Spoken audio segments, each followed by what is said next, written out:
अज़ीज़ दोस्तों, कुरान मजीद ने कहा है व बिलवालिदैन एहसाना, अपने वालिदैन के साथ एहसान करो, अपने वालिदैन के साथ एहसान वाला नेकी वाला रवैया इख्तियार करो। इस आया मुक़द्दसा पर बहुत सारे लोगों ने बहुत कुछ कहा है, लेकिन अल्लामा सैयद महमूद आलूसी उंदलसी रहमतुल्लाह अलैह ने फरमाया मोबाइल फ़ोन साइलेंट कर दें। और ये जो वीडियो बनाते थक जाते हैं दोस्त मोबाइल फ़ोन वाले, ये मेरा ख़्याल है वीडियो वाले भाई से ही कोई रब्ता शाब्ता कर लें तो थकावट नहीं होगी, बनी बनाई मिल जाएगी। तस्वीरें इतना ज़्यादा ज़रूरी नहीं जितनी हमने ज़रूरत बना ली है, बस ठीक है, ज़रूरत के तहत ठीक है, इतना ज़्यादा इस पे फोकस ना करें वरना असल काम रह जाता है। हमने तो दिल में सजा रखी है तस्वीरें यार, बस ज़रा गर्दन झुकाई देख ली, तो इसलिए इतना ज़्यादा इसको ज़रूरी ना बनाएं, हद ही हो गई है तस्वीरों वाली भी। मैं तो गुजारिश करता रहता हूँ कि इश्तिहार भी बग़ैर फ़ोटो के छपे तो ज़्यादा अच्छा लगता है। और मेरी ये भी राय रहती है कि थोड़ा नाम लिखा जाए, मोहम्मद अजमल कादरी से भी लोगों को पता चल ही जाएगा कौन साहब आ रहा है। हमारे इश्तिहार पे कुछ ऐसे अलकाबात लिखे होते हैं जिनका आम आदमी को तर्जमा भी नहीं आता होता, तो ऐसी चीज़ें प्रिंट करने की क्या ज़रूरत है। थोड़े अलकाबात के साथ सादा काम करें, सादगी में हमेशा हुस्न होता है, और जो सादगी होती है वो मिलावट से पाक होती है। अल्लाह ताला आपको बेहतरीन, बस बैठ जाएं अपनी जगह पे भाई, तशरीफ़ रखें सारे संगी और मेरी तरफ तवज्जो करें। बच्चा कोई उठे तो उसे प्यार से बिठा दें। मैं ज़रा ठंडी ठंडी तकरीर करने वाला हूँ, तो चलो असर करे ना करे सुन तो ले मेरी फरियाद। नहीं है दाद का तालिब ये बंदा आज़ाद, और सुभान अल्लाह भी सिर्फ आपने अल्लाह की रज़ा के लिए कहनी है, ये भी याद रखें। कभी किसी मौलवी नात खां और किसी की तवज्जो करके सुभान अल्लाह ना कहें, वरना आपको सवाब नहीं होगा, सिर्फ अल्लाह की रज़ा के लिए। और मेरे लिए ये भी काफ़ी है कि आप चुप करके भी सुने तो मुझे उसका भी बड़ा फ़ायदा है। सुनना बहरहाल आपके लिए बेहतर है, उस पर ज़रूर सुने। मैं छोटा आदमी हूँ, लेकिन कुछ बातों से बड़ा परेशान हो जाता हूँ। जब लोग कहते हैं ना जिसका ईमान है वो पढ़े, तो जो बेचारा टेंशन में बैठा है, सोच कहीं और चली गई है, वो बेईमान तो नहीं ना। तो क्यों इस किस्म के जुमले हम बोलते हैं जिनकी शरीयत ही हमें गुंजाइश नहीं देती, इजाज़त नहीं देती कि जिसका ईमान है वो हाथ खड़ा कर ले। तो जिसने ताज़ा बाईपास कराया दिल का, वो हाथ खड़ा करेगा तो मर जाएगा बेचारा, उसको हुक्म है कि वो नीचे रखे। ये जज्बा है, ज़रूर होना चाहिए।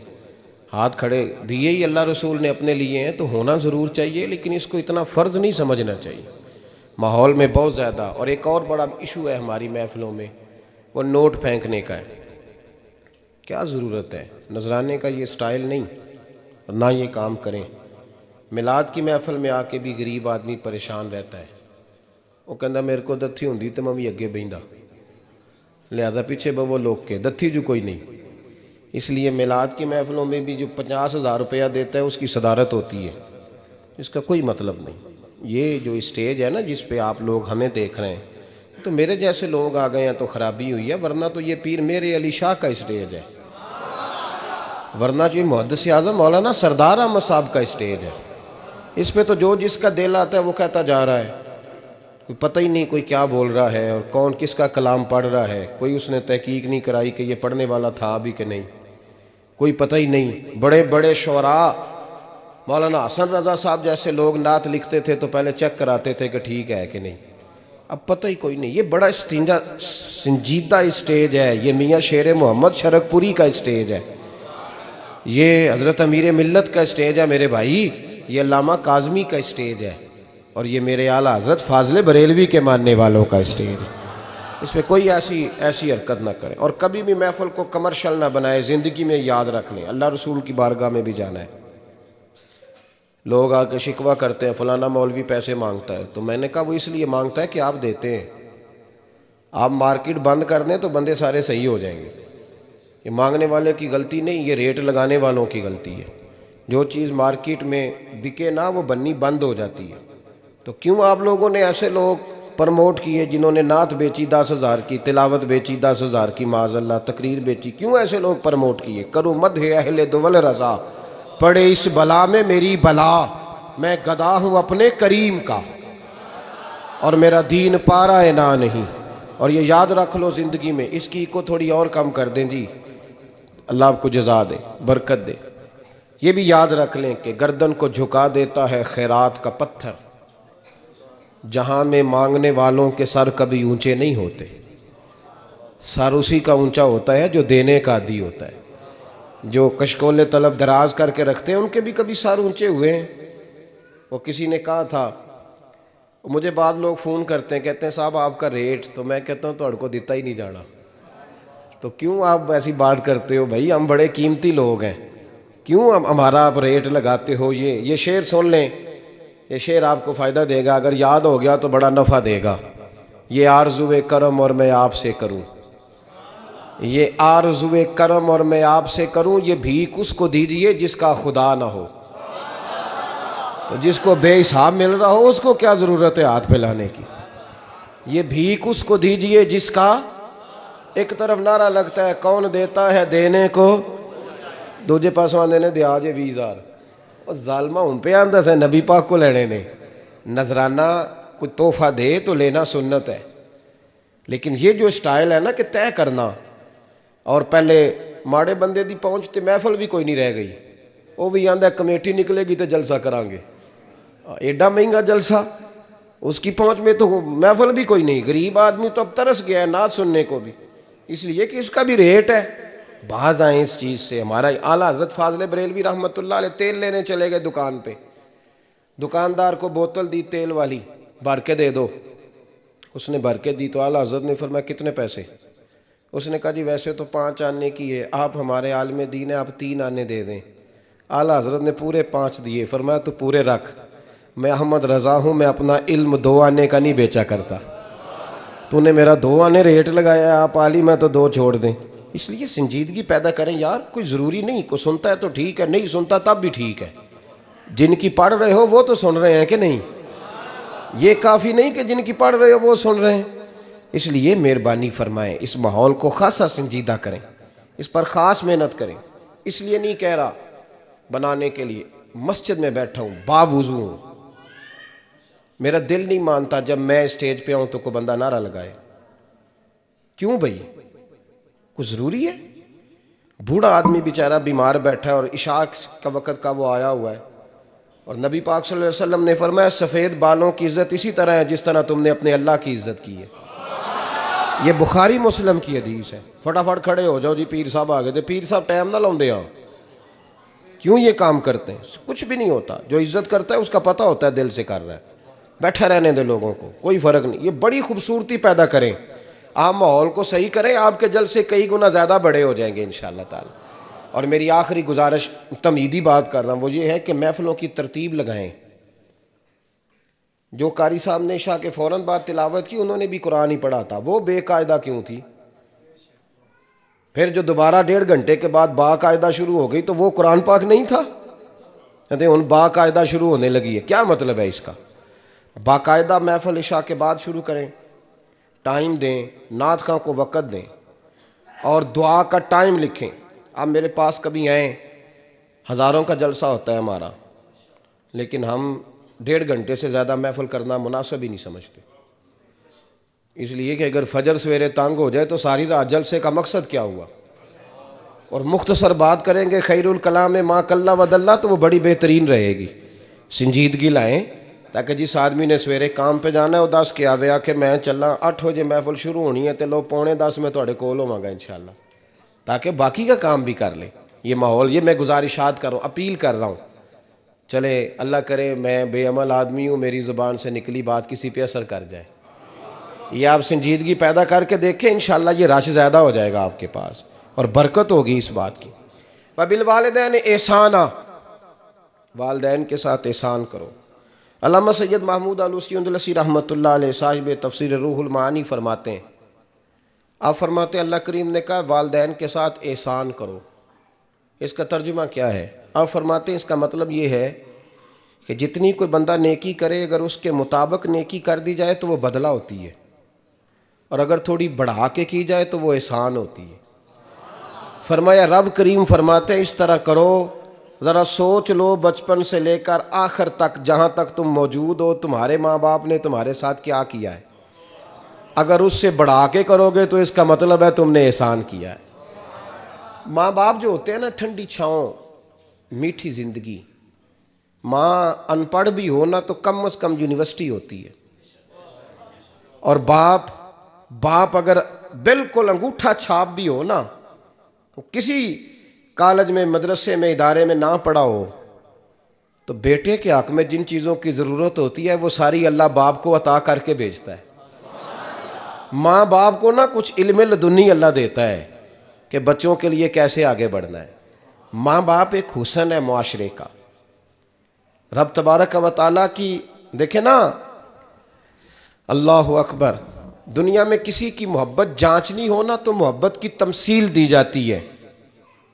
व तिलकल अमसालु नदरिबुहा लिन्नास, अल्लाह लोगों के समझने के लिए मिसालें बयान फरमाता है। अल्लाह तबारक व तआला ने जब अपना आप समझाना चाहा ना, तवज्जो है मेरी बात पर, जब मालिक ने अपना आप समझाना चाहा तो मेरे रब ने माँ बाप की मिसाल बयान फरमाई। रब्बिरहमहुमा कमा रब्बयानी सगीरा, या अल्लाह उन दोनों पे रहम फरमा। और ये लफ्ज़ रब यहाँ दो माने में आया है, उलमा बैठे। रब का माना होता है तदरीजन पालना का, या अल्लाह उन दोनों पे रहम फरमा जिन्होंने मुझे रब बन के पाला।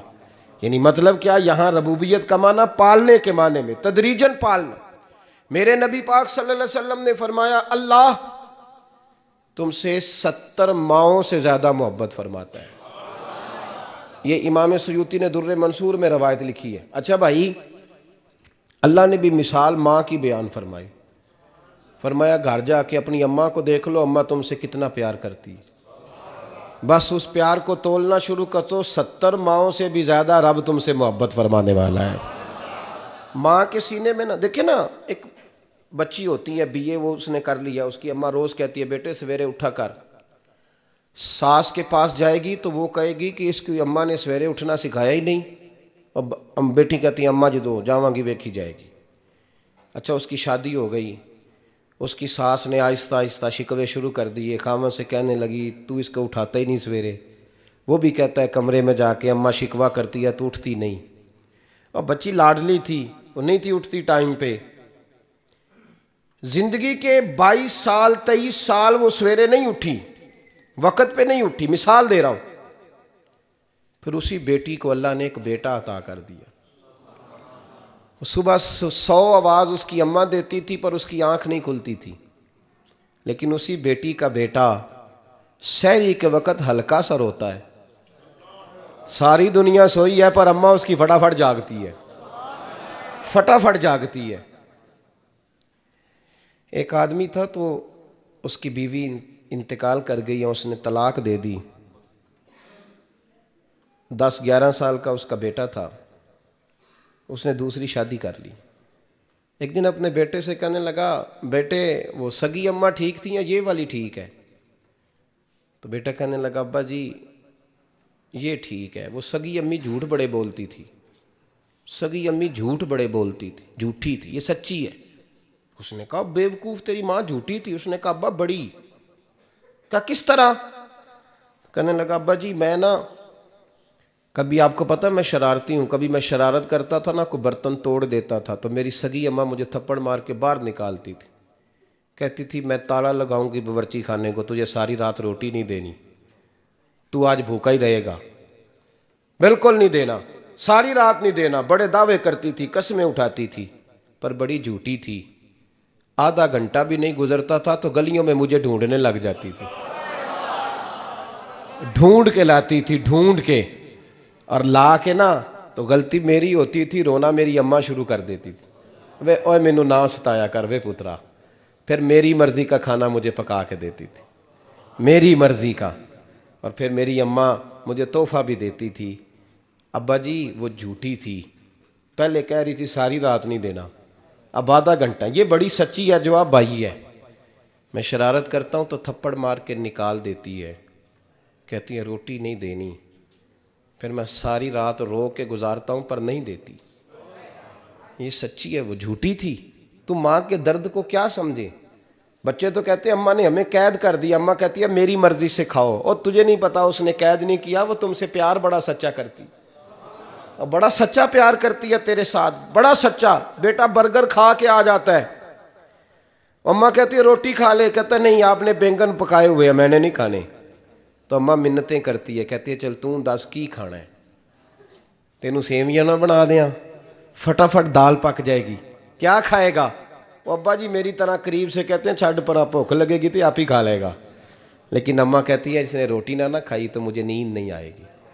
तो इस दर्द को समझना, मैं गुलाम हूँ एक आस्ताने का, और मैं समझता हूँ जो किसी का मुरीद ही नहीं उस पर तो साया ही नहीं, उसे चाहिए किसी बुजुर्ग का साया हासिल करे।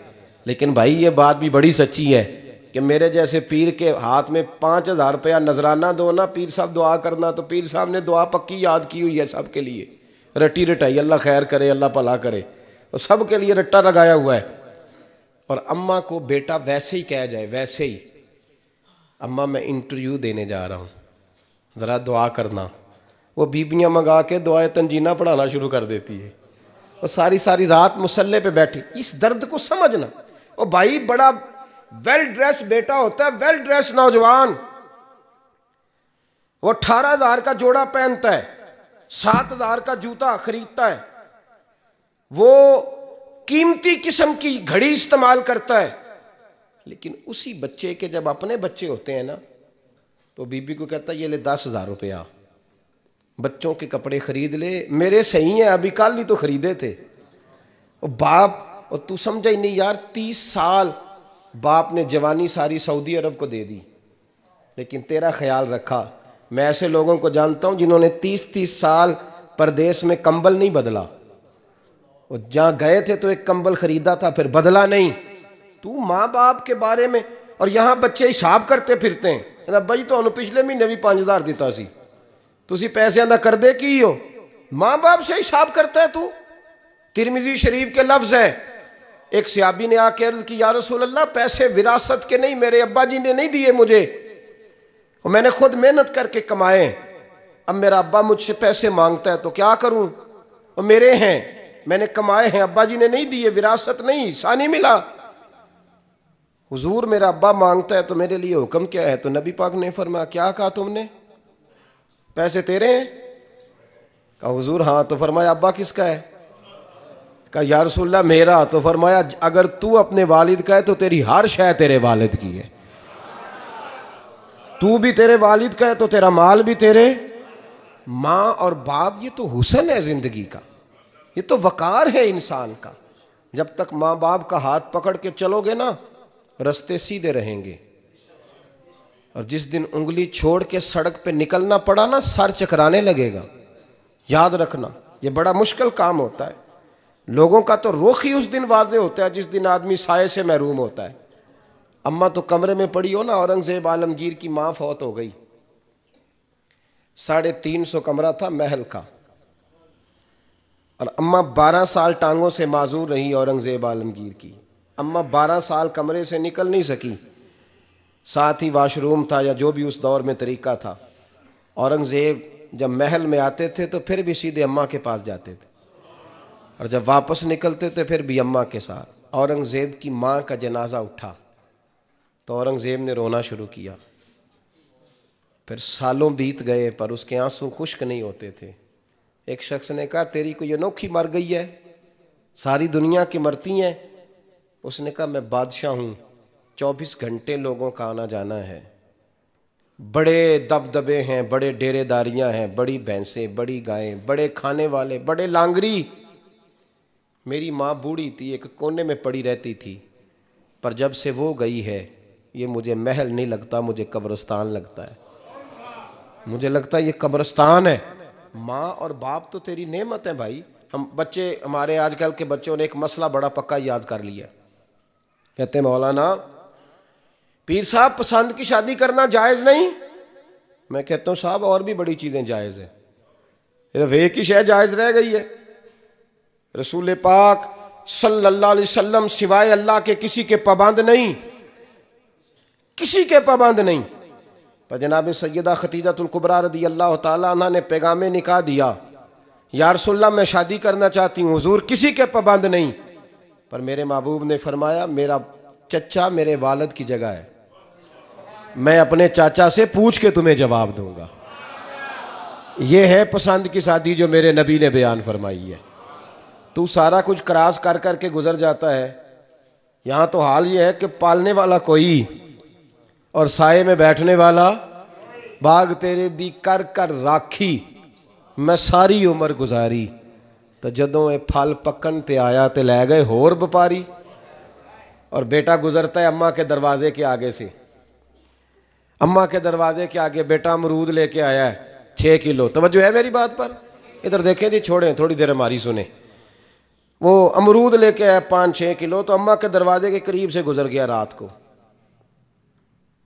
तो कमाई खाने का टाइम आया ना, तो गुजर गया। तो वो वज़ीर आज़म से डरता है ना, तो जाके बीबी से कहता है बीबी के हकूक़ देना भी रसूलुल्लाह की सुन्नत है।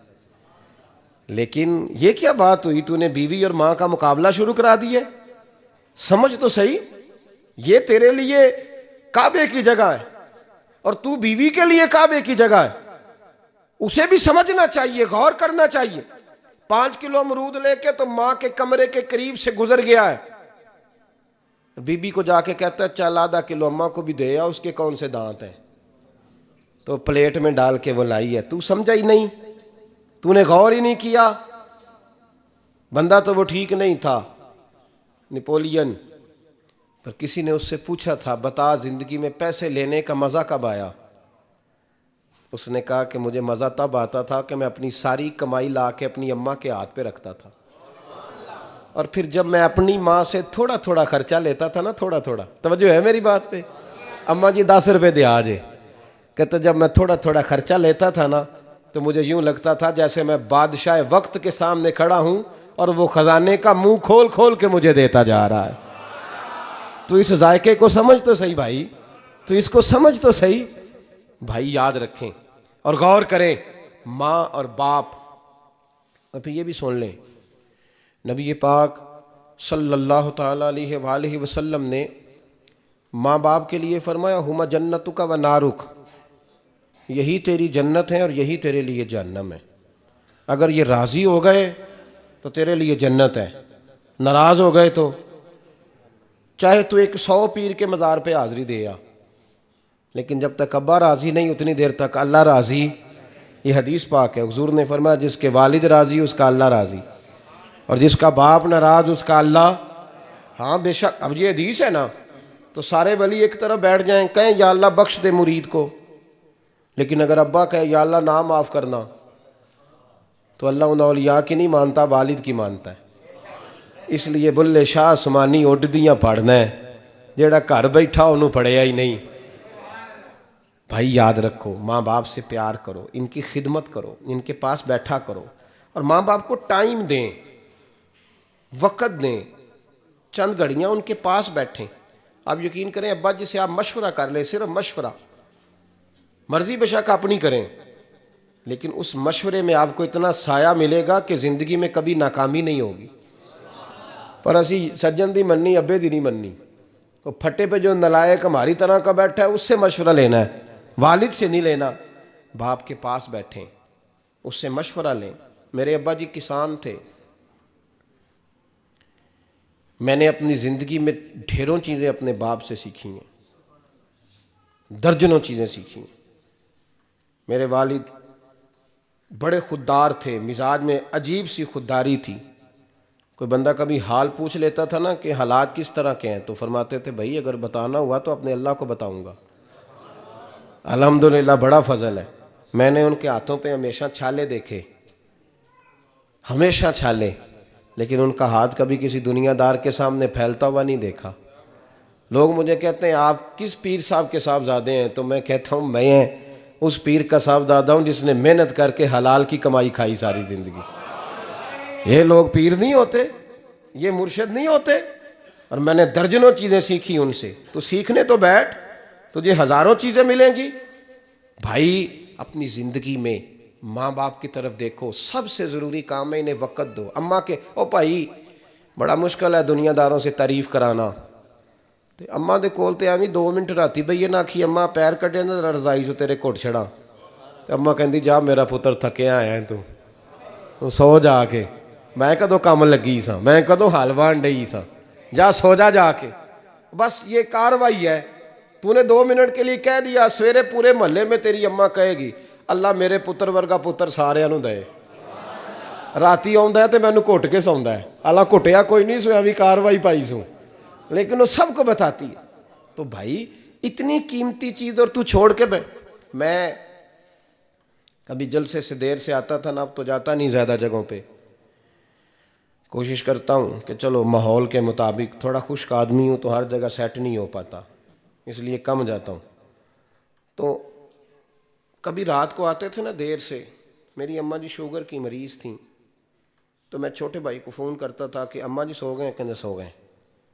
तो मैं कहता था कि तू ना इस तरह कर, नीचे आ जा, 2 बज गए, वो शुगर की मरीज़ है, आँख खुल जाए ना तो दोबारा लगती नहीं बुज़ुर्गों की, तो तू दरवाज़ा खोल दे, अंदर दस्तक दी तो दिक्कत होगी। तो मैं जूते उतार के अंदर दाखिल होता था, तो पहला कदम रखता था तो मेरी अम्मा बोल पड़ती थी पुत्र आ गए, आ गए। ओ भाई तू इस दर्द को समझना, कोई तुझे मिलेगा, कोई मिलेगा तुझे ऐसा। अब मैं दूर दराज भी चला जाता हूँ, उनकी ज़िंदगी में नहीं जा पाया, कहते हमने नहीं जाना, घर में रहना है, इस कैफ को समझ ले, इस दौलत के करीब हो जा। हज़रत अबू हुरैरा रदी अल्लाह ताला अन्हु फरमाते हैं मेरी अम्मा बूढ़ी थी, मैं उनकी खिदमत करता था। बाप की खिदमत और माँ की खिदमत सब के हिस्से में नहीं आती, ये रब जिसे महबूब रखता है उसे ये मौके अता करता है। खुश नसीब है जिसे बूढ़ा बाप मिले और वो नौकरी करे, खुश किस्मत है जिसको बीमार माँ मिले और वो नौकरी करे। हज़रत अबू हुरैरा फरमाते मेरी अम्मा बूढ़ी थी, तो उनका मैदा कमज़ोर हो गया था, तो मैं उठा के पखाना पेशाब करता था तो कई दफ़ा मेरे ऊपर कर देती थी। ये हज़रत इब्न जौज़ी अलैहिर्रहमा ने इसको लिखा है। फरमाते हैं मेरे दिल में ख्याल आता था कि मैं बड़ा खिदमत गुजार हूँ अपनी माँ का। एक दिन मैं हज़रत उमर के पास बैठा था उनके दौरे खिलाफत में, तो एक शख्स आ गया। उस शख्स ने आकर के कहा कि हज़रत उमर से हुजूर एक मसला पूछना है। फरमाया पूछो। वो कहने लगा हुजूर मेरी अम्मा बूढ़ी हो गई है, बीमार रहती है, मरीज़ा है, मुझे आवाज़ देती है बेटे पेशाब आया है, आवाज़ देती है, तो मैं अम्मा को उठाता हूँ, अभी मैं बैतुल खिला तक वाशरूम तक जाता नहीं कि मेरी अम्मा मेरे ऊपर पेशाब कर देती है। हज़रत उमर से कहने लगा हुजूर बचपन में मैं अम्मा पे पेशाब करता था, अब अम्मा मेरे ऊपर कर देती है तो हक अदा हो गया ना। हज़रत अबू हुरैरा कहते हैं जब उसने सवाल पूछा तो मेरे भी कान खड़े हो गए। मैंने कहा ये तो मेरे वाला मसला पूछ रहा है, मेरे वाला मसला पूछ रहा है। मेरे पास एक दोस्त जुमा पढ़ने आते हैं बड़ी दूर से, मुझे कहने लगे हज़रत साहब जदों भी मैं आउना ना तुसी मेरी ही गल छेड़ देंदे हो, वो जो बात होती है ना बिल्कुल मेरी होती है। मैंने कहा नहीं यार जो मैं कर रहा होता हूँ वो मेरी भी होती है, वो सारे मुआशरे की होती है। हमें लगता है कि मेरी हो रही है, हालांकि वो बात हमारी सबकी मुश्तरका होती है। सुन ले और याद रख लें। हज़रत अबू हुरैरा फरमाते मेरे कान खड़े हो गए। मैंने कहा इसने तो मेरी बात पूछनी शुरू कर दी। हज़रत फ़ारूक आज़म से कहने लगा हुजूर बचपन में मैं अम्मा पे पेशाब करता था, वो मेरे ऊपर कर देती है तो हक अदा हो गया। हज़रत उमर कहने लगे नहीं कोई नहीं हुआ। उसने कहा हुजूर मुझे समझाएं, वो सारे काम जो मैं अम्मा के साथ करता था अम्मा मेरे साथ करती है तो क्यों नहीं हुआ। हज़रत उमर कहने लगे भाई पेशाब तो तू भी अम्मा पे करता था और अम्मा भी तेरे ऊपर करती है, पर तेरी और तेरी माँ की सोच में बड़ा फ़र्क है। उसने कहा हुजूर किस तरह, तो क्या जवाब है सैयदना फ़ारूक आज़म का, लौ काना नबिय्यम बाद लकाना उमर इब्न खत्ताब। क्या जवाब है। हज़रत उमर फरमाने लगे तेरी और तेरी माँ की सोच में बड़ा फ़र्क है। कहा हुजूर किस तरह। फरमाया जब तेरी अम्मा तेरे ऊपर पेशाब करती है ना तो तू दुआ करता है कि या अल्लाह बूढ़ी हो गई है इसे पर्दा दे दे, और जब तू अपनी अम्मा पे पेशाब करता था तो वो दुआ करती थी या अल्लाह मेरे लाल को लंबी जिंदगी अता फरमा। फरमाया ये तेरा और उसका फ़र्क है, तू पर्दे की दुआएं।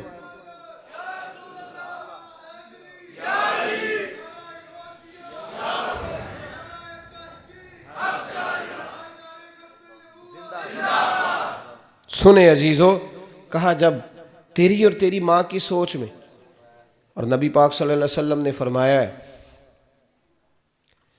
जितने भी गुनाह इंसान करता है ना, अल्लाह करीम सज़ा को रोक देता है, क़यामत में सज़ा देगा। और जो माँ बाप का नाफरमान है ना, उसको दुनिया में भी सज़ा मिलेगी। जो माँ बाप का नाफरमान है उसे दुनिया में भी, आप यकीन करें, बच्चे थोड़ा सा पढ़ जाते हैं बेचारे, तो माँ बाप से कहते हैं अब्बा जी तुसी पुराने दौर दे हो, तुहानू की पता होवे।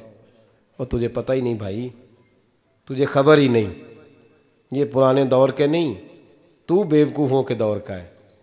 तू समझ ये कोई तालीम है? अकबर अलाहाबादी ने कहा था, हम ऐसी लाखों किताबें काबिले ज़ब्ती समझते हैं, जब्त करने को दिल करता है। हम ऐसी लाखों किताबें काबिले ज़ब्ती समझते हैं, जिनको पढ़ के बेटे बाप को खबती समझते हैं। बात है करने वाली, माँ और बाप इतना बड़ा दर्जा है। और भाई सुन लो और इस बात को याद रखना, दुनिया में सियाबी होने से बड़ी विलायत कोई नहीं। सारे वली गौस कुतुब अब्दाल मिलके भी सियाबी के कदमों की खाक तक को नहीं पहुंच सकते। लेकिन हजरत अवैसे करनी सियाबी नहीं बन सके, सिर्फ अपनी अम्मा की वजह से पीछे रहे। महबूब ने फरमाया तू वहां रह के माँ की नौकरी कर, तेरा नबी तुझसे राजी है। इतना बड़ा काम उन्होंने छोड़ दिया, हुजूर की ज़ाहिरी ज़ियारत नहीं कर पाए। और तू कहता है मैं फलाने पीर साहब के आस्थाने पे होता हूँ, अम्मा बड़े भाई के पास होती है, मैं जाता हूँ तंजीमों के साथ, जमातों के साथ, और अम्मा फलाने के साथ। ये कैसी बात हुई? ये किस तरह का मसला हुआ? जो तेरी ड्यूटी है उस ड्यूटी को पहले अदा कर, नौकरी को पहले कर, फराइज का अदायगी पहले कर। तू फर्ज छोड़ के नफल के पीछे जा रहा है, इस काम को पहले सर अंजाम दे। मेरे नबी पाक सल्लल्लाहु अलैहि वसल्लम ने फरमाया वालदैन के नाफरमान को दुनिया में सज़ा मिलती। हज़रत मालिक बिन दिनार रहमतुल्लाह ताला अलैह फरमाते मुझे अल्लाह ने 60 हज करने की तौफीक अता फरमाई। कितने? बोल के बताएं। जिस बंदे के पास इतने पैसे हों कि हज पे जा सके, आ सके, और जितने दिन रहना है घर वालों को खर्चा दे सके, उस पर हज करना फ़र्ज़ है। पता है आपको? उस पर हज करना, इसलिए बयान कर रहा हूँ कि हज की दरख्वास्तें जा रही हैं। हम पता क्या कहते हैं? हम कहते हैं बच्चे बड़े होंगे, शादी करूँगा फिर जाऊँगा। ये किसने फतवा दिया है? ये किससे आपने पूछा है? वो जब बड़े होंगे उनकी शादी की चीज़ उस वक़्त आप पे फ़र्ज़ होगी। अभी जो फ़र्ज़ है उसको अदा करें। और ये तिरमिज़ी शरीफ की हदीस है, याद रख लें। नबी पाक सल्लल्लाहु अलैहि वसल्लम ने फरमाया जिस पर हज फ़र्ज़ था उसने किया नहीं, बगैर हज किए मर गया, या यहूदी होके मरेगा या ईसाई होके मरेगा।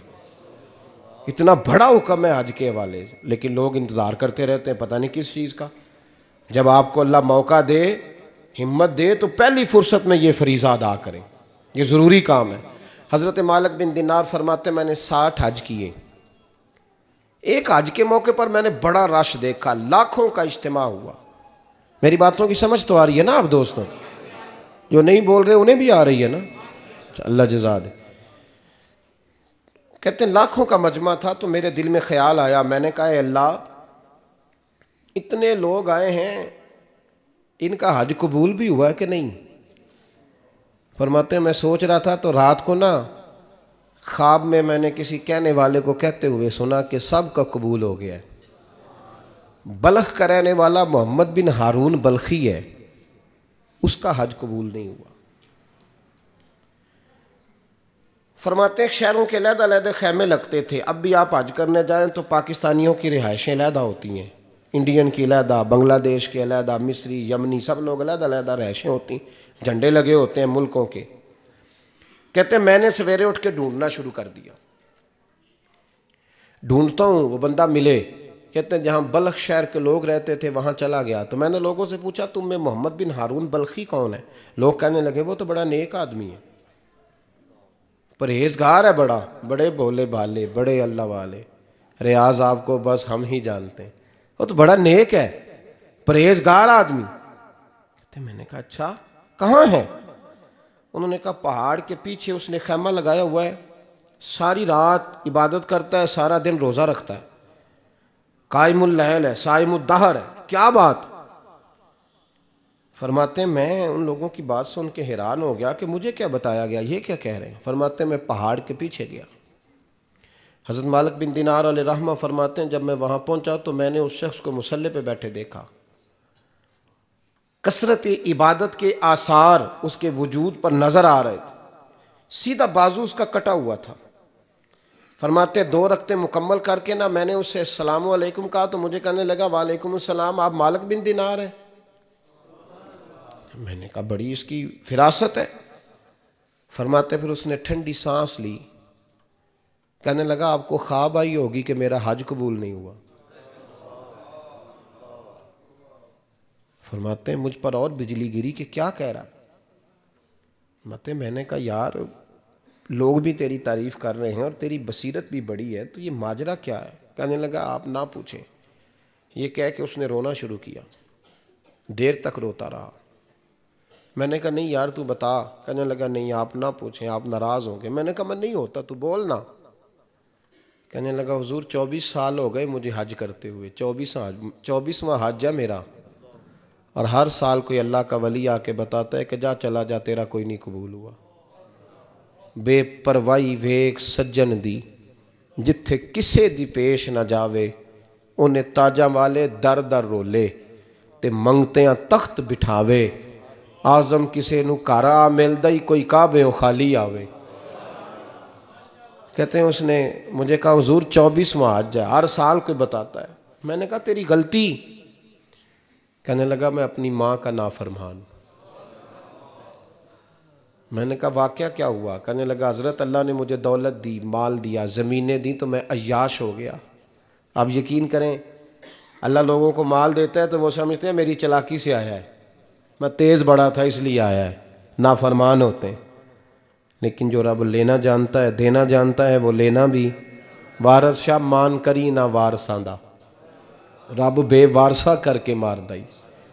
लोग बड़े स्मार्ट बन जाते हैं, उनकी गुफ्तगू में बड़ा तकब्बुर होता है, उनके निगाहों के अंदाज में बड़े, वो कहते हैं ओहो सब लोग बेवकूफ़ हैं सिर्फ मैं सियाना हूँ, काम जो सही चल रहा है। ओ भाई 1 मिनट लगता है इंसान को बादशाह से फ़कीर होने में। एक इमाम मालिक रहमतुल्लाह अलैह बैठे थे तो हारून रशीद आपसे कहने लगा इमाम अबू मालिक से, हज़रत बताएं इस वक्त अल्लाह क्या कर रहा है? आप फरमाने लगे यार तू बड़े मोटे दिमाग का है, किस तरह के सवाल पूछता है? बादशाह था ना, कहा नहीं आप बताएं। तो इमाम मालिक फरमाने लगे तू तख्त पे बैठ के सवाल पूछता रहता है और मैं नीचे बैठ के जवाब देता रहता हूँ, नीचे आ फिर बताता हूँ। उसने कहा जनाब बताएं। फरमाने लगे तू सवाली है ना, तो तू नीचे बैठ और मैं ऊपर बैठता हूँ। क्या जनाब आ जाए।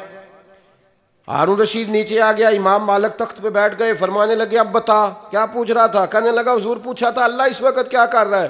फरमाने लगे रब इस वक्त तुझे समझा रहा है कि इस तख्त पे तकब्बुर ना करना, 1 मिनट लगता है मैं तुझे उठा के मालिक को बिठा दिया करता हूँ, ये तुझे समझा रहा है, लिहाजा इस समझ पे कायम रहना, तकब्बुर ना करना, 1 ही तो मिनट लगता है, ये तुझे समझा रहा है। तो वो शख्स कहने लगा मोहम्मद बिन हारून बल्खी इमाम मालिक बिन दिनार से कि हुजूर बड़ी दौलत थी तो मैं अय्याश हो गया था। रमज़ान का महीना था, अम्मा तंदूर में रोटियां लगा रही थी, मैं शराब पी के घर आ गया। हमारे यहाँ ये भी फैशन है ना, अब मेहंदी वाले दिन चौधरी साहब के डेरे पे जवान शराब पीते हैं तो पूछते हैं हाजी साहब आप तो हाजी भी हैं, तो डेरे पे मुंडे क्या करते रहे? कहते मैं डेरे तो था मैनू नहीं पता, वो कार लगे सन। हाजी साहब आपको सारा पता है और अल्लाह आपसे पूछ लेगा। यहाँ तो कोई आदमी चुप कर जाएगा आपके किलों की वजह से, लेकिन अर्श के मालिक को भी तो जवाब देना है कि नहीं? क्या तरीका है देखे ना, कुल वाले दिन महफल और मेहंदी वाले दिन अल्लाह से सिर्फ दुखों का रिश्ता है, रसूलुल्लाह से सिर्फ गमों का रिश्ता है। अगर तूने ढोल ढमक्का शोर शराबा किया है शादी वाले दिन तो कुल वाले दिन भी बजा, तेरा पता चले, जनाजे पे भी बजा। क्या तमाशा है? मजहब सिर्फ रस्म है, जरूरत है, कोई मर गया तो कुरान पाक खोल लो, बाकी जो मर्जी करो। हज भी कीती जांदे हो, लहू भी पीती जांदे हो, खो के माल यतीमां दा भेज मसीती जांदे हो, फट दिलां दे सींदे नहीं, टोपियां सीती जांदे हो, नफ्स ते छुरी फेर दे नहीं, बकरे कीती जांदे हो, फर्ज भुलाई बैठे हो, नफला नीती जांदे हो। ओ दसो ते सही बुल्ले नू ए की कुछ कीती जांदे हो, ओ दसो ते सही बुल्ले शाह नू की कुछ कीती जांदे हो। कोई तरीका है? कोल शरीफ पे मौलवी साहब तशरीफ लाइएगा, अब्बा जी के कोल हैं, तो मैं तो कहता हूँ बजा ना बैंड बाजे वाला आज भी, तेरा पता चले कि ये दो दो काम कैसे होते हैं। तू किस तरह दो कश्तियों का, समझ नहीं आती बात की। मैं तो जाता ही नहीं बैंड बाजे वाली शादी पे, मैं कहता जो तुमको मर्दी पढ़ा लो। ने कहा हमसे नहीं दो दो काम होते, अल्लाह रोजी देने वाला है, एक ही करते हैं। दो रंगी छोड़ के यक रंग हो जा, सरासर मोम हो जा या संग हो जा, मौज करो। हम इस चक्कर में पड़ते ही नहीं, हम वो रास्ता ही छोड़ देते हैं जो हमारी तबीयत के मुताबिक नहीं होता। बस ख़त्म हो गई बात। इसलिए गौर करें और याद रखें इस बात को। इमाम मालिक बिन दिनार रहमतुल्लाह अलैह फरमाते हैं, मुझसे कहने लगा पैसे आए तो मैं याश हो गया।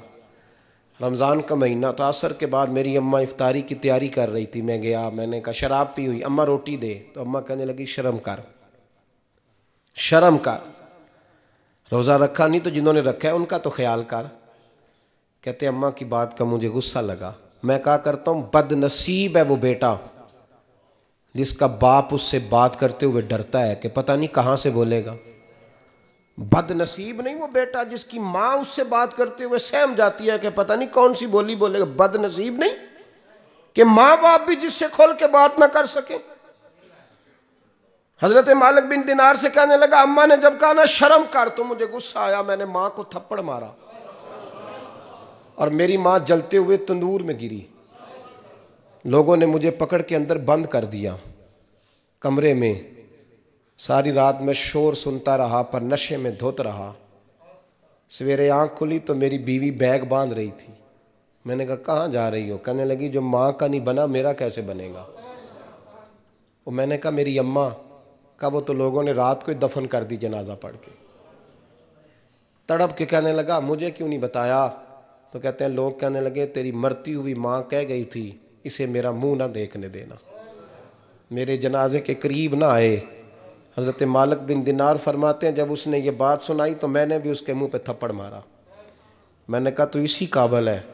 कहते हैं वो रोने लगा, हुजूर दुआ करे अल्लाह मुझसे राज़ी हो जाए। कहने लगा जब माँ की इंतकाल की खबर मिली तो मैंने कुल्हाड़ी लेके वो हाथ काट दिया जिससे माँ को मारा था। मैंने सारी जायदादें खिरात कर दी। 24 साल हो गए, 24 साल। सारी रात नमाज पढ़ता हूँ, रोज़ा रखता हूँ, हज करता हूँ, पर हर साल कोई आके कहता है जा दौड़ जा तेरा कोई नहीं कबूल हुआ। हुजूर दुआ करे मालिक राज़ी हो जाए। फरमाते मैं थप्पड़ मार के आ गया। मैंने कहा तुझसे राज़ी हो जाए इतने जालिम से? इमाम मालिक फरमाते हैं रात को आके सोया तो मुझे ख्वाब में रसूल पाक का दीदार हुआ। तो नबी पाक अलैहिस्सलाम ने फरमाया मालिक तू उसे मायूस क्यों कर आया है, अल्लाह तो बड़ा मेहरबान है। कहा हुजूर माँ के नाफरमान को माफ़ी कैसे मिलेगी? तो इमाम मालिक फरमाने लगे नबी करीम ने फरमाया जा उसे जाके बता दे तुझे क़यामत में तेरी माँ की वजह से बख्श दिया जाएगा। कहा हुजूर अम्मा की वजह से किस तरह? तो महबूब फरमाने लगे इसकी माँ क़यामत में इसके खिलाफ मुकदमा दायर करेगी रब करीम की अदालत में। ए अल्लाह मैंने 9 माह पेट में रखा, दर्द सह के इसे जना, जिगर का खून पिला के पाला और इसी ने मुझे कत्ल किया। रब करीम इसकी माँ का मुकदमा सुन के कहेगा उठाओ इसको दोज़ख में फेंको, इसने माँ जलाई थी इसे भी जलाओ। महबूब फरमाने लगे जब पकड़ करके मालिक उसको मोहम्मद बिन हारून को लोग ले जाएंगे ना जहन्नम की तरफ, अभी फरिश्ते घसीटेंगे ही तो पलट के फिर अम्मा की तरफ देखेगा और दूसरी दफ़ा फिर घसीटेंगे तो पलट के देखेगा और तीसरी दफ़ा फिर पलट के कहेगा अम्मा ये मुझे जलाने लगे, अम्मा ये जहन्नम में फेंकने लगे। मेरे हबीब फरमाने लगे वो जल के मरने वाली माँ वहाँ भी बोल पड़ेगी, कहेगी या अल्लाह चल मैंने माफ़ किया तू भी माफ़ कर दे। ऐ अल्लाह मैंने माफ़ किया तू भी माफ़ कर दे, अल्लाह तू माफ़ कर दे इसे, अल्लाह तू इससे दरगुजर फरमा, इसे माफ़ कर दे। मेरे महबूब पाक अलैहिस्सलाम फरमाते रब करीम कहेगा इसने तुझे जलाया, तो कहेगी अल्लाह ये तो बेटा था इसने जला दिया, मैं माँ हूँ, मेरे सामने जले तो मैं कैसे बर्दाश्त कर सकती हूँ। फरमाया उसने जला के मारा था पर उसी माँ की वजह से रब करीम इसे जन्नत अता फरमाएगा। पलटा जा जाके माँ के पैरों में बैठ जा, सवेरे अनपढ़ बाप से दुआ कराया कर, जा बिल्कुल अंगूठा छाप बाप से सुबह दुआ कराया कर, देख रब करीम तेरे लिए रहमतों के दरवाजे खोल देगा। और आखिरी बात ये भी सुन ले, माँ बाप के इंतकाल के बाद रिश्ते ख़त्म नहीं होते। रिश्ते ख़त्म, क्या दुआ मांगते हो नमाज में? रब्बना इग़फिरली। इसका मतलब है माँ बाप तो है ना, वो जो औलाद बचपन में चली जाएगी ना, नाबालगी में, छोटे बच्चे, वो क़यामत में माँ बाप की सिफारिश करेंगे। माँ बाप के इंतकाल के बाद भी आला हज़रत फ़ाज़िल बरेलवी ने 12 हुकूक लिखे हैं माँ बाप के फतावा रज़विया में। फरमाया उनके दोस्तों से दोस्ती रख, उन्होंने जो वादे किए थे वो वादे पूरे कर, अगर उनके ज़िम्मे कर्ज़े हैं तो अदा कर, और अगर तेरे माँ बाप जो नेकियां करते थे वो नेकियां जारी रख। और इमाम जलालुद्दीन सुयूती ने शरह सुदूर में लिखा है, ज़मीन पे रह के गलत काम ना करना, वरना फरिश्ते कब्र में जाके तेरे माँ बाप को कहेंगे तो कितनी बुरी औलाद पैदा करके आया। और फरमाया तो दुनिया में रह के अच्छे काम कर, चाहे दुआ मांग चाहे ना मांग, फरिश्ते कब्र में जाके कहेंगे क्या बात है तुम्हारे बेटे की, कैसा लाल पैदा किया है, दुनिया खैर से भर दी है। और भाई मुझसे कोई बंदा पूछे ना कि माँ बाप को इसाले सवाब का सबसे बेहतरीन तरीका, तो मैं कहता हूँ बेटे नमाजी हो जाओ। क्या कर? ताकि हर नमाज की आखिरी रकत में तो कहे रब्बना इग़फिरली। नमाज अल्लाह की, जिक्र माँ बाप का, अल्लाह ने रख दिया है। रब्बना इग़फिरली हर नमाज की हर आखिरी रकत में ख़त्म शरीफ पढ़ा जाएगा। और नमाज के अंदर पढ़ेंगे इंशाअल्लाह ताला, पढ़ेंगे नमाज इंशाअल्लाह, वादा नहीं करा रहा। दाढ़ी किसकी सुन्नत है? नहीं, जिन्हें नहीं रखी हो बोलो, जिन्हें रखी हो तो बोलन डैन ने। किसकी सुन्नत है? तो सरकार के गुलामों ने रखनी है, किसी और ने रखनी है? गुलाम कहते हैं अभी हम नेक ही नहीं, नेक होंगे तो रखेंगे। वो खुदा के बंदो, नेक तो सारी ज़िंदगी बंदा नहीं होता। कभी किसी ने दावा किया है वली गौस कुतुब ने कि अब मैं बिल्कुल गुनाह नहीं करता, मैं पाक साफ हो गया हूँ? किया है कभी? ये शैतान का वसवसा है। दाढ़ी हुजूर की सुन्नत है, और रखो तो नबी पाक की मर्ज़ी के रखो, पूरी मुट्ठी रखो, अपनी मर्ज़ी की ना रखो। जितनी मुझे अच्छी लगती है उतनी मैंने रख ली। एक मुट्ठी दाढ़ी रखें। सारी दुनिया की ट्रेनें गुजरती हैं तो गुजर जाएं, नमाज का वक्त नहीं गुजरना चाहिए। बस ख़त्म हो गई बात। दुनिया तो चंद रोज़ है, ओ पईयां देस दियां कबरां जिन्हां ते फुल पे, उधरों कोई नहीं जी आमदा तो इधरों लखां गए। नमाज सबसे पहले, इसलिए कि रब रसूल के बगैर हमारा गुजारा ही नहीं, गुजारा ही नहीं। नमाज, कुरान पाक और दुरूद व सलाम, ये कज़ा होना ही नहीं चाहिए, जो मर्ज़ी हो जाए। और साथ साथ सुन्नत और शरीयत का लिहाज करना सीखें। और मेरी अपील ये है, हर इमारत पे गुलाफ नहीं चढ़ता, सिर्फ खाना काबा पे चढ़ता है। हर किताब का गुलाफ नहीं होता, सिर्फ कुरान पाक का होता है। हर बीबी का पर्दा नहीं होता, सिर्फ मुसलमान औरत का होता है। जो चीज़ें पर्दों में होती हैं ना, वो मुक़द्दस होती हैं। और भाई टाफ़ी से भी रैपर उतार दो तो मक्खियाँ बैठने लगती हैं। तो जो बीबी पे पर्दा होगी उस पर बुरी नज़रें नहीं जमेंगी। ड्यूटी है आपकी, बेटियों को पर्दा कराएं, बहनों को पर्दा कराएं, माओं को गुजारिश करें। पर्दा हुस्न है मुसलमान का। जिस घर में पर्दा रहता है उस घर में अल्लाह के फरिश्ते रहमत नाज़िल फरमाते हैं। ये कोई फैशन, कोई तरीका, कोई मतलब ही नहीं इन चीज़ों का। बापर्दा करें अपने घरों को। दुआ करता हूँ अल्लाह तबारक व तआला मेरी इस हाज़िरी को कबूल फ़रमाए। अल्लाह आप सब का आना कबूल फ़रमाए। और जो कुछ मैंने कहा अल्लाह तबारक व तआला हमारे दिलों में, हमारी रूहों में इस जज्बे को जागुज़ी फ़रमाए। आखिर दावाना अल्लाह सलामत रखे। अब काफ़ी नहीं हो गया काम? अल्लाह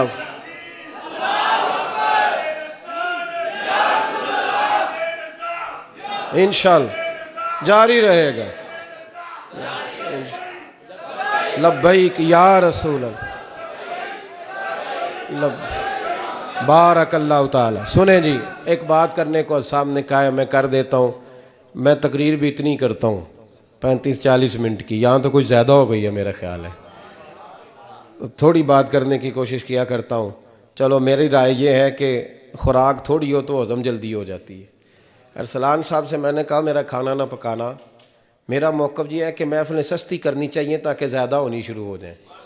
महंगी बड़ी हैं इसलिए मैं दस ज़्यादा माड़ा बंदा तो हाथ ही नहीं ना पाता। तो मैं कहा करता हूँ कि कम से कम खर्चा हो। हमारे करोड़ों रुपया सालाना लगता है महफ़िलों पे, अगर अरबों कह दूँ तो फिर भी बात गलत, लेकिन उसका रिज़ल्ट हमें उस तरह का नहीं मिलता जिस तरह का मिलना चाहिए।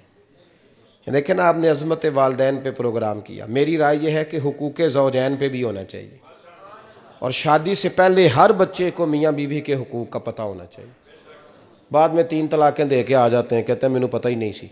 तो अगर पहले पता कर लेंगे तो ये तमाशा नहीं लगेगा, लेकिन ये काम होता नहीं। बहन भाइयों के हुकूक़ पर बात होनी चाहिए, ये बड़े ज़रूरी काम है। और ये भी सारा मेरे नबी पाक का मिलाद ही है, इसलिए कि ये बातें मुस्तफ़ा ने सिखाई हैं हमें सल्लल्लाहु। एक बात कही हज़रत ने, मैं अर्ज़ कर देता हूँ। मुहद्दिस इब्न जौज़ी रहमतुल्लाह अलैह एक बुज़ुर्ग के बारे में फ़रमाते हैं, वो कहते हैं कि बाज़ लोगों ने तो उनका अपना नाम लिखा है और बाज़ जगह पे एक और बुज़ुर्ग का जिक्र है, और बयान रवायत हज़रत मुहद्दिस इब्न जौज़ी फ़रमाते हैं। वो कहते हैं कि मैं घर में कोई काम कराना था, काम होते हैं ना छोटे मोटे घर में, तो फरमाते हैं मैं मज़दूर लेने गया बगदाद में। चौकों पे मज़दूर सारी उम्र का मज़दूर ही है ना बेचारा। अमीर तो अमीरतर होता जा रहा है और गरीब गरीबतर हो रहा है। हमारे तो पीर भी लोगों को कह रहे हैं फ़कीर हो जाओ, खुद अमीर होते जाते, खुद रोज़ बरोज़ अमीर हो रहे हैं, दुनिया को कह रहे हैं फ़कीर हो जाओ। तुम भी तो थोड़ा फ़क्र इख्तियार करो ना भाई, जो दर्स दे रहे हो। इल्ला माशाअल्लाह, सबकी बात नहीं करता। फरमाते हैं कि मैं ना मज़दूर लेने गया, बगदाद के चौक में मज़दूर बैठे होते थे, तो मेरी उन मज़दूरों में से ना एक नौजवान बच्चे पे नज़र पड़ी। बड़ा कमज़ोर सा वजूद था, लेकिन चेहरे पर इबादत का निशान था। माथा बताता था कि नमाज का बड़ा ख्याल रखता है। मैं उसके करीब गया, चेहरे भी बड़ा कुछ बताते हैं ना, चेहरों में भी बड़ी रानाई होती है। फरमाते हैं मैं करीब गया, मैंने उसको कहा बेटे मज़दूरी करोगे? तो कहने लगा मज़दूरों में बैठा हूँ तो ज़रूर मज़दूरी के लिए ही तो बैठा हूँ।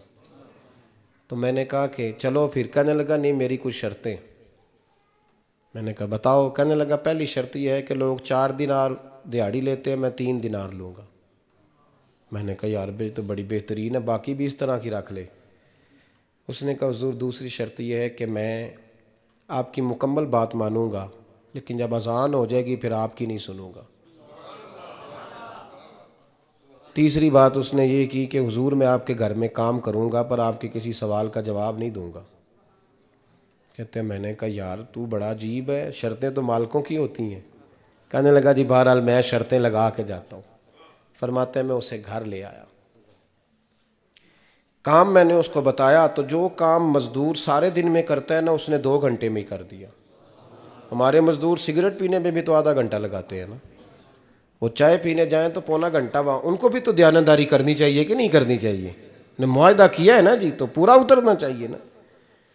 कहते 2 घंटे में। अब काम जब बंदा शुरू कराता है तो काम और निकल आता है। कहते काम मैंने उसको और बता दिया, वो करने लगा। उसने मिट्टी निकाल के रखी थी बाहर रास्ते में, तो अजान हो गई ज़ोर की। उसने वहीं कुदाल छोड़ी कई और चलने लगा। तो मेरा बेटा कहने लगा इसको ज़रा बराबर कर दो। कहने लगा चुप कर जा, तेरे बाप से बात हुई थी, जब अजान होती है तो मैं किसी और की नहीं सुनता, सिर्फ अल्लाह रसूल की सुनता हूँ। कहते हो मस्जिद चला गया, नमाज पढ़ के आया तो दोपहर का वक़्त था। मेरी बीबी कहने लगी इसको को खाना खा ले। कहते हमने कहा खाना खा लो, तो कहने लगा मैंने रोज़ा रखा हुआ, रमज़ान भी नहीं था, नफली रोज़ा रखा हुआ।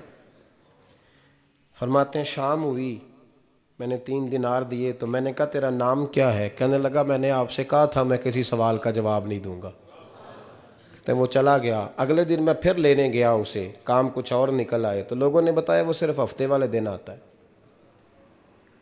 मैंने कहा क्यों? कहने लगे जी वो कहता है मेरा हफ्ते का खर्चा 3 दिनार है, जब 3 दिनार कमा लेता हूँ तो बाकी सारा टाइम अल्लाह रसूल की ज़िक्र में गुजार दिया करता हूँ। फरमाते हैं जी अगले हफ्ते मैं फिर लेने गया, मैंने पूरा हफ्ता इंतज़ार किया कि काम उसी से कराना है। मैं जब गया तो मैंने कहा चलो, कहने लगा मेरी शर्तें याद है ना? और मैंने कहा याद है भाई, साथ चल। फरमाते हैं काम कराया, 2-3 हफ्ते वो आता रहा। एक हफ्ते में गया तो लोगों ने कहा हुजूर आज नहीं आया, क्यों? कहने लगे बीमार हो गए। कहाँ घर है? कहने लगे बगदाद के कब्रिस्तान के पीछे जो कच्ची आबादी है उसमें रहता है। फरमाते मैं गया, दरवाजे पे दस्तक दी तो कहने लगा हुजूर आप हैं? दरवाज़ा खुला है, आ जाइए। फरमाते मैं अंदर गया तो मैंने कहा तुम्हें कैसे पता चला मैं आया हूँ? कहने लगा हुजूर अल्लाह वाले हो, आप नहीं आना था, वरना अमीर तो गरीबों का पता लेने कोई नहीं आते। कहते मैं करीब गया तो कहने लगा मैं आपका इंतज़ार कर रहा था, तेज़ बुखार है, तप रहा। जेब से कुछ पैसे निकाले, कहने लगा ये पैसे रख लें। एक अंगूठी निकाली, कहने लगा हुजूर आज रात को मेरा इंतकाल हो जाएगा, इन पैसों का कफन खरीद के सुबह जनाजा पढ़ के मुझे दफन कर देना, और जब दफन करो तो ये अंगूठी लेके असर के बाद हारून रशीद के पास जाना। आप उसे कहना मैंने मिलना है, पर वो आपको टाइम नहीं देगा। आप उसको आवाज़ दीजिएगा कि तेरी एक अमानत है मेरे पास, फिर वो आपसे मिलेगा तो अंगूठी दे दें, फिर आप मेरी तरफ से फारिग हैं। हज़रत फरमाने लगे तेरा नाम? और कहने लगा हुजूर वक़्त थोड़ा है, आज रात मैंने जाना है, बड़ी लंबी माफ़ी मांगनी है रब करीम से, अगर मुनासिब समझे तो मुझे अपने रब से तन्हाई करने दे। फरमाते हैं मैं आ गया, पर उसकी बातों ने मुझे सारी रात सोने नहीं दिया। फरमाते हैं सुबह बड़ी मुश्किल से सूरज निकला, मैं गया, दरवाजे पे हाथ रखा तो दरवाज़ा खुला हुआ था। अंदर दाखिल हुआ तो खुशबुएं मेरा इस्तकबाल कर रही थी। जब चेहरे से कपड़ा हटाया तो उसका तो इंतकाल हो चुका है, इंतकाल हो चुका है, ऐसे है जैसे किसी का दीदार करके सोया है। कहते मैं तो 2 आदमी ले गया था जनाजे पे, पर पता नहीं दुनिया किधर किधर से आई, कहाँ कहाँ से। अखां जदों मीटियां जमाना मैनू रोवेगा, अपना ते अपना बेगाना मैनू रोवेगा, अपना ते अपना। और मियाँ साहब ने कहा था बाद मरन दे मुखड़ा मेरा हो जावे जे ताज़ा, फिर समझ लेना महबूब मेरे ने आन पढ़िया जनाजा। और किसी उर्दू के शायर ने कहा था मेरे मरने पे हर सू शोर मच जाएगा देखोगे, अल्लाह को मेरे मरने पे हर सू शोर मच जाएगा देखोगे, कहने अलविदा सरकार खुद तशरीफ़ लाएंगे। फरमाते हैं मैं तो 2 बंदे ले गया था, पर पता नहीं मखलूक कहाँ कहाँ से आई। जनाजा पड़ा, दफन किया। हारून रशीद के पास में असर के बाद गया, मैंने बुलाना चाहा पर बादशाह था, मेरी तरफ देखा ही नहीं। मैंने उसको कहा तेरी एक अमानत मेरे पास है। फरमाते हैं वो मुझे कोने पे ले गया, क्या बात है? कमरे में बुलाया, मैंने अंगूठी दी। हारून रशीद तो चीखे मारने लगा, कहने लगा अंगूठी वाला कहाँ है? मैंने कहा वो तो इंतकाल कर गया। कहने लगा मुझे कब्र पे ले चल। कहते मैं कब्र पे लाया तो वो लेट गया, तड़प के रोने लगा। मैंने कहा मेरा कलेजा फट जाएगा, ना उसने कुछ बताया ना तूने बताया, ये कौन था? तो हारून रशीद कहने लगा ये मेरा बेटा था। मैंने कहा तेरा बेटा और मजदूर? कहने लगा हुजूर ये हजरत दाऊद ताई के पास बैठा करता था, उनका मुरीद था, मुझे रोज कहता था अब्बा तूने बड़ी दुनिया इकट्ठी कर ली है, मरते वक्त तुझसे टांगे समेटी नहीं जाएंगी, इतना हिसाब नहीं तू दे सकेगा। मैं इसको समझा देता, इसकी अम्मा समझा देती। ये रोज़ हमें कहता छोड़ दो, आ जाओ अल्लाह रसूल की बारगाह में झुक जाएं। हम समझ। एक दिन ये चला गया, कहने लगा फिर तुम्हारा रास्ता और है और मेरा रास्ता और है। ये सोने की अंगूठी गलती से इसके पास रह गई थी, गलती से हीरे की अंगूठी चली गई। कहने लगा देखो मेरे बेटे ने आज वो भी वापस कर दी है। फिर तड़प के कहने लगा हारून रशीद था तो ये मेरा बेटा, पर मेरा मुर्शद निकला, मेरा पीर निकला। भाई ज़िंदगी तो बड़ी थोड़ी है ना। बाबा साहब ने कहा था उठ फरीदा सुत्या, और दाढ़ी आ गया पूर, अग्गा नेड़े आ गया, पिछा रह गया दूर। उठ फरीदा सुत्या खलकत वेखन जा, मते कोई मिल जाई बख्शिया ते तू ही बख्शिया जा।